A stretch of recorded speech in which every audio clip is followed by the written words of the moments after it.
गुरु ब्रह्मा गुरु विष्णु गुरुदेवो महेश्वर गुरु साक्षात् परब्रह्म तस्मै श्री गुरुवे नमः। ओम भवताप प्रणाशिन्ने आनंद घनमूर्ते ज्ञान भक्ति प्रदायिने मातस्तुभ्यं नमो नमः। जय मां एवरीवन।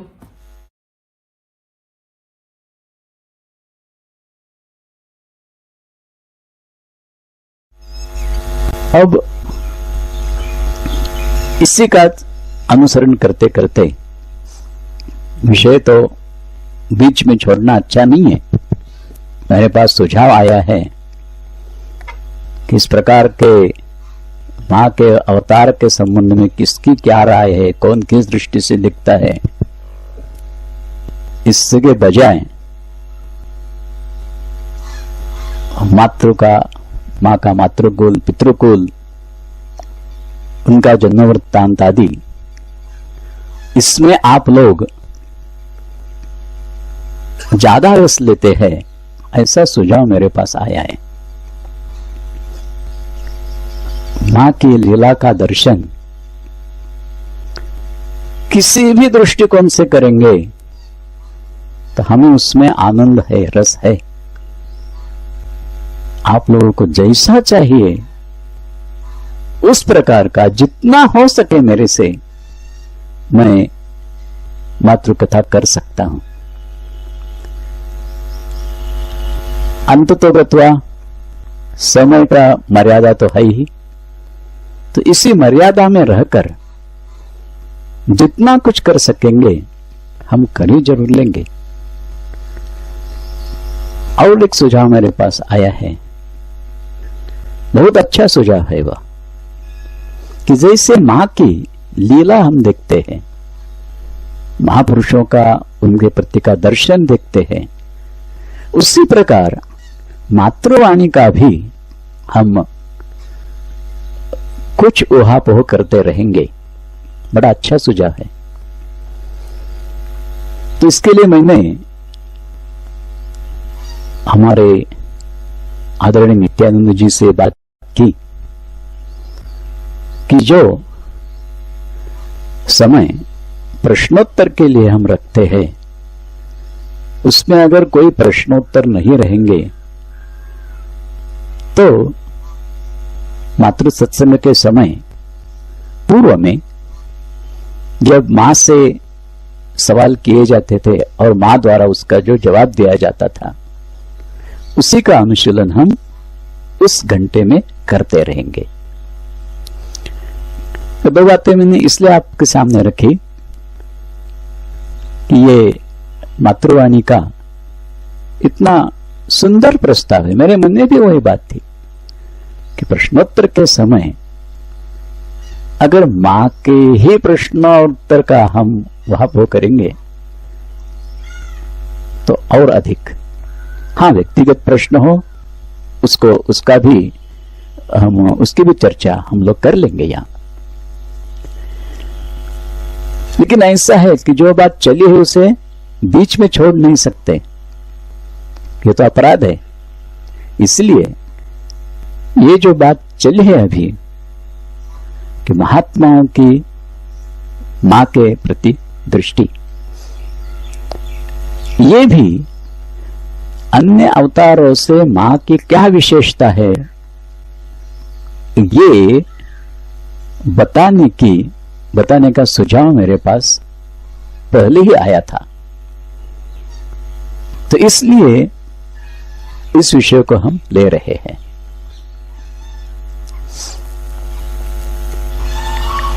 एक अत्यंत ऊंची अवस्था के जाने पहचाने महात्मा स्वामी अखंडानंद सरस्वती जी स्वयं प्रकांड पंडित थे।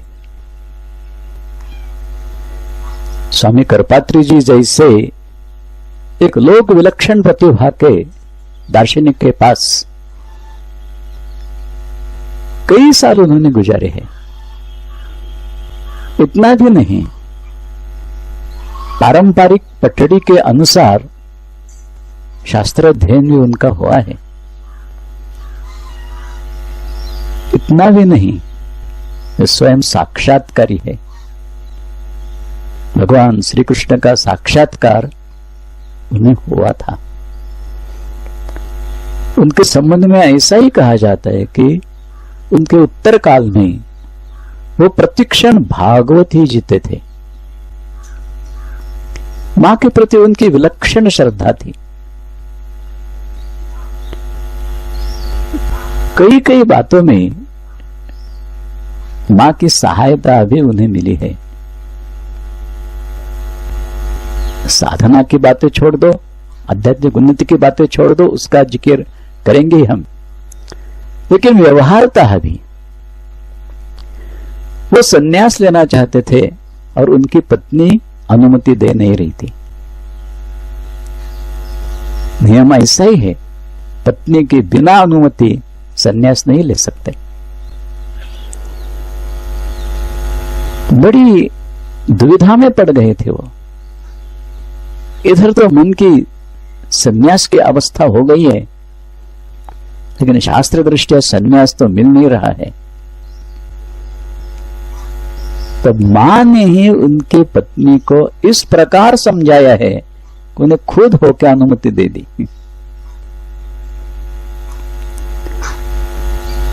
तो इसलिए भी उनका मां के प्रति भाव और बढ़ गया है। इतना भी नहीं, गोपीनाथ कविराज जी जैसे महान दार्शनिक, जिनके बारे में इतनी उच्च भावना रखते हैं, इसका भी असर अखंडानंद जी के ऊपर हुआ था। तो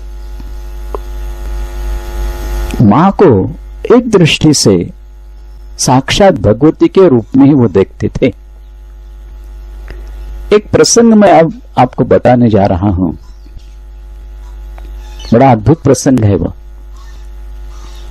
उस प्रसंग में उनके अंतरंग में क्या भाव था शब्द के द्वारा उन्होंने व्यक्त नहीं किया है। उसी का जवाब मां जिस प्रकार देती है वो भी बड़ा अद्भुत भाग है। इनके पाक्षिक भागवत की कथा, ये इतने बड़े विद्वान थे, भागवत में ऐसे घुल-मिल गए थे कि जब उनके मुंह से भागवत का विवेचन होता रहता था तो सप्ताह उन्हें कभी भी बांध के नहीं रह सकता था। इसलिए जो पाक्षिक भागवत करते थे, 15 दिन की कथा। तो इस प्रकार अपने बनारस आश्रम में एक बार पाक्षिक कथा उनके हो गई है। बहुत अद्भुत प्रसंग है ये। उनके श्रीमुख से भागवत का विवेचन हो रहा था। अनेक विद्वान लोग बनारस के वहां श्रोता बन के आते थे। तो ऐसी अवस्था में एक विलक्षण रस कथा में आता था। कथा हो गई, अंतिम दिन 15वें दिन सब लोग तो थोड़े से अंतर में व्याकुल हो गए थे कि अब कल से इतना बड़ा अवसर मिलेगा नहीं। इसी अवस्था में 11वें स्कंद का अंतिम भाग और 12वां स्कंद पूर्ण किया। वे स्वतः कथा के लिए अगर कुछ विदागी दी जाए तो स्वीकृत करते नहीं थे। कथा के लिए कथा, लेकिन मां की युक्ति भी और अजीब। उन्हें विदागी देने के बदले वो देख रहे थे, अखंडानंद जी देख रहे थे उनके ध्यान में बात आई और वो कहते हैं, देखो मां की कैसी चतुराई, कुछ लेता नहीं, लेकिन चांदी के सिंहासन पर शालिग्राम रखा हुआ है। मां के हाथ से इस प्रसाद को कोई ना नहीं कर सकता है। कुछ अलग भाव था उनके मन में, सिर्फ मजाक की बात नहीं है ये। कथा हो गई। पद्धति के अनुसार जो कुछ शाल, फूल, फल, सब कुछ भेंट जो करना है वो किया गया। आश्रम की तरफ से स्वामी भास्करानंद जी और निर्वाणानंद जी, इन दोनों ने सब चीजें अर्पण की, ले ली उन्होंने। स्वामी अचानक खड़े हो गए, अपनी झोली फैलाई, ऐसी उत्तरीय फैला दिया, झोली में फेंक, और एक एक कदम आगे आते आते आते मां की तरफ जा रहे हैं। कोई समझ नहीं पा रहा है कि क्या हो रहा है अब ये। भाव विभोर हो गए थे स्वामी जी तब। इस प्रकार अपना उत्तरीय झोली जैसा फैला के एक एक कदम आगे जाते जाते जाते मां के पास गए।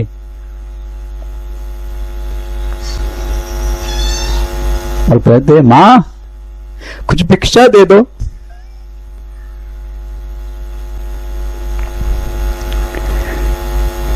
इधर सबके अंतरंग में भास्कर दास थे, निर्वाणानंद थे, सब कुछ अर्पण तो किया था, क्या बाकी रहा है अब? और मां से मांग रहे हैं, लेकिन मां अंतर्यामिनी है, उनके अंतरंग का भाव जान गई हो। इस प्रसंग का उल्लेख खुद उन्होंने पूना में किया था। पूना आश्रम में एक बार उनका प्रवचन हो गया है, मां के उपस्थिति में ही हो गया है। तब उन्होंने इस बात को स्मृति रूप से कहा था, और उस समय स्पष्ट रूप से कहा था। कैसी भिक्षा मांग रहा था मैं, कौन सी भिक्षा मांग रहा था, कोई जान नहीं पाया, जान गई सिर्फ मां। वो कहते हैं सब कुछ दे दिया। मन में विचार आया कि क्या है, चांदी के सिंहासन पर विराजित हुए शालिग्राम, क्या ये ऊंची शाल, ये फल, यही मेरी भिक्षा? भागवत सेवा आज तक इतनी की है, कोई भी मुझे भिक्षा नहीं दे रहा है, सिवाय मां कोई भी मुझे भिक्षा नहीं दे सकेगा। इस भाव अंदर में रख के असली विदाई मांगने के लिए मां के पास गए। मां कुछ भिक्षा दो।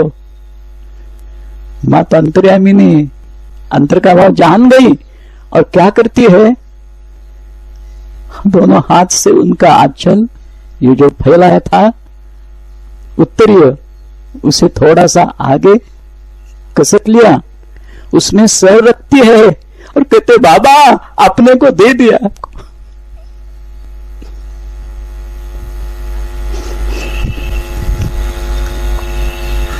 आप अनुमान लगा सकते कौन सा दान उन्होंने मांगा होगा और मां ने कौन सा दान दिया होगा। स्वयं अपने आप को प्रदान कर रही है। भागवत की ऐसी विदाई किसी भागवत कथाकार के भाग्य में नहीं होगी, सोच भी नहीं सकेगा। यहां स्वामी जी का मां की तरफ किस दृष्टि से वो देखते थे, ये जो भाव जो परमोच्च सीमा में आ गया है। साधना करके, सब कुछ करके जो कुछ प्राप्त करना है, वो चीज प्रयत्न से कभी भी मिलने वाली नहीं है। शास्त्र दृष्टया वो जानते थे, वहां बोध उसका अनेक बार उन्होंने किया है कि आत्मलब्धि ये प्रयत्न साध्य नहीं है, वो आप वो किया है। लेकिन असल में जब सामने प्रसंग उपस्थित हो जाता है, व्याकुलता आ जाती है अंतरंग में, तब पूर्ण समर्पित भाव अंतरंग में आता है कि अब कुछ सहारा नहीं मेरे पास, सिर्फ आप ही दे सकते हो। जो बात पूर्व में योगी अरविंद जी के संबंध में हम लोगों ने देखी है, जो योगी उनके शिष्य दिलीप कुमार जी को मिलने के लिए आए थे, उनके संबंध में जो घटना हम लोगों ने सुनी, हूबहू वो ही भाव उनके मन में आया है कि सिवाय मां असली वस्तु कोई भी नहीं दे सकेगा, चाहे कोई समझे या न समझे। आपको योगी अरविंद जी के उस कथन का मैं फिर से स्मरण देता हूं। वो क्या कहते हैं कि ऐसी अत्युच्च अवस्था तक हम गए हैं, उससे पार भी गए हैं, लेकिन कैसे पार जाना हमें मालूम नहीं है। मतलब किसी ने कृपा करके इन्हें पार कराया है। और आगे वो कहते हैं अरविंद जी कि इस प्रकार किसी भी जीव को किसी भी अवस्था से उठाकर किसी भी अवस्था तक पहुंचना, ये सिर्फ आनंदमयी मां कर सकती है, और कोई नहीं। यही भाव इनके मन का है उस समय। अगर आत्म साक्षात्कार कर लेना है, उसके लिए इतनी साधना की, निरपेक्ष भाव से भागवत की आराधना करते आ रहे, पूरे सन्यासी बन गए, फिर भी कुछ हो नहीं रहा है। सब कुछ मिल रहा है, मान बढ़ रहा है, गौरव बढ़ रहा है, वैभव बढ़ रहा है, साधना में अग्रसर होने की कोशिश हो रही है, महापुरुषों का संग है, सब कुछ है, लेकिन ऐसी अवस्था में है कि इससे पार जाना है। जानते हैं सिर्फ मां और कोई नहीं, इसलिए मां की शरण में इस प्रसंग को लेकर आए। देखने में प्रसंग तो बिल्कुल सादा लगता है, बहुत गहरा अर्थ रखता है। मां की तरफ देखने की उनकी दृष्टि यही थी कि जीव को आत्म साक्षात्कार कराने के लिए कृपा सिर्फ मां की ही हो सकती है और किसकी हो ही नहीं सकती। हां, अनेक महापुरुषों के जीवन में हम देखते हैं कि उनकी कृपा से उनके शिष्य प्रशिष्य साक्षात्कारी बन गए, देखते हैं हम। फिर ये बात कैसी? हम कल से जो महापुरुषों के मां के प्रति देखने के जो दृष्टिकोण देख रहे हैं ना, इसलिए देख रहे हैं। सुबह में महेश योगी जी की बात हम लोगों ने देखी, उन्होंने क्या कहा ध्यान से देखिए। क्या कहा इस बात तो मैंने आपसे बता दी है, लेकिन इस संदर्भ में आप देख लीजिए तो कहते हैं कि हम सब महात्मा लोकोद्धार का कार्य करते, दीक्षा देते हैं, मार्गदर्शन करते हैं, उन्हें अग्रसर कराते हैं, सब कुछ करते हैं। ये जिसी की वजह से हम कर सकते हैं वही साक्षात ये है। क्या नहीं? महापुरुषों द्वारा जीवों का उद्धार, महापुरुषों के द्वारा कराना, ये भी करने वाली शक्ति ये है।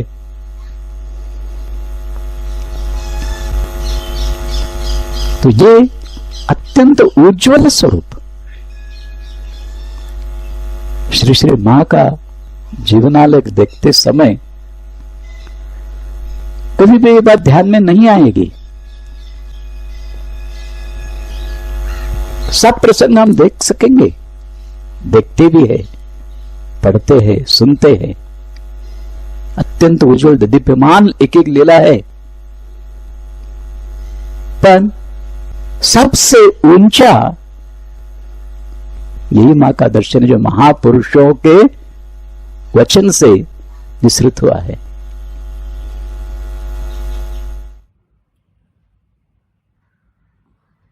ओम भवताप प्रणाशिन्ने आनंद घनमूर्ते ज्ञान भक्ति प्रदायिन्ने मातस्तुभ्यं नमो नमः। जय मां। So now again next time we will meet. जय मां।